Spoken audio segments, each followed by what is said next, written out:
Okay. So first, for example, I want to create some variables here. Okay. Int, the name of my variable would be x, and then I assign a value to my variable. And at the end of my statement, I need to put in a semicolon. Okay.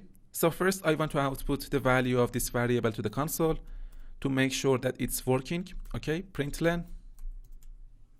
And inside the parentheses, I just need to refer to the name of my variable. And at the end of my statement, I need to put in a semicolon. Okay, so if I run my project, as you can see, it's going to output this value to the console. This is the value of the x variable here. Okay, now I want to actually create another variable here, int y, and I want to assign a value to my variable, for example, x plus plus. And at the end of my statement, I need to put in a semicolon. So here, as you can see, y is given the value of the x variable before it is incremented, okay?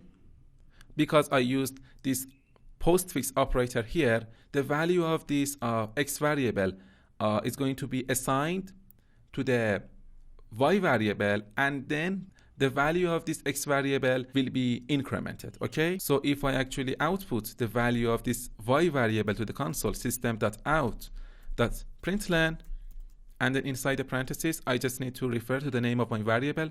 So first I want to actually put in some text here.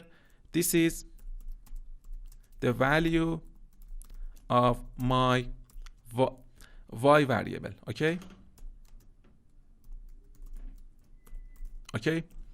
And then I need to refer to the name of my variable y, okay? And at the end of my statement, I need to put in a semicolon. So if I run my project now, as you can see, it's gonna actually output this value to the console. This is the value of my y variable, 42, okay? Even though I used this plus plus operator on my variable name, it didn't actually assign the incremented value to my y variable because I used this postfix operator on my variable name. First, it actually assigned the value of this x variable to my y variable, and then it incremented the value of this x variable by 1, as you can see here, okay? If I actually want to output the value of this x variable to the console, system.out.println, and then inside the parentheses, I just need to refer to the name of my variable.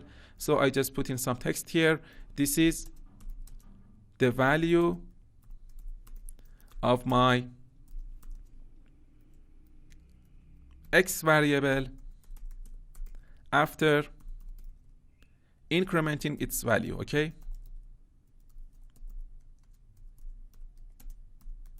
Its value by 1, okay?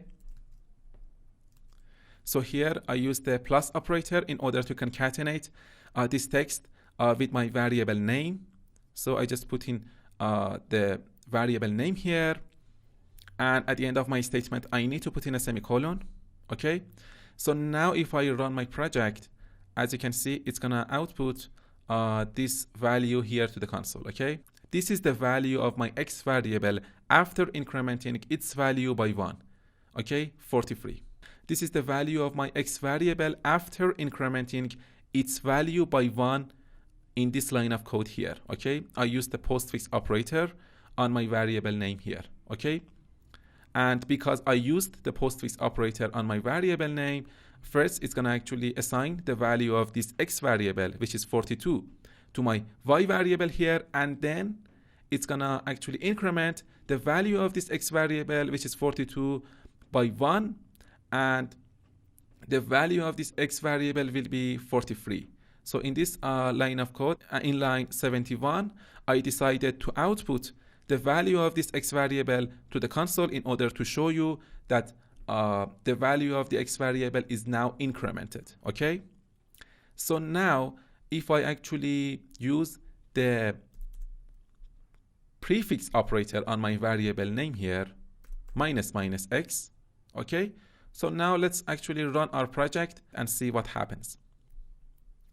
So as you can see here, the value of my y variable is 41, okay? And the value of my x variable is 41, as you can see here, okay?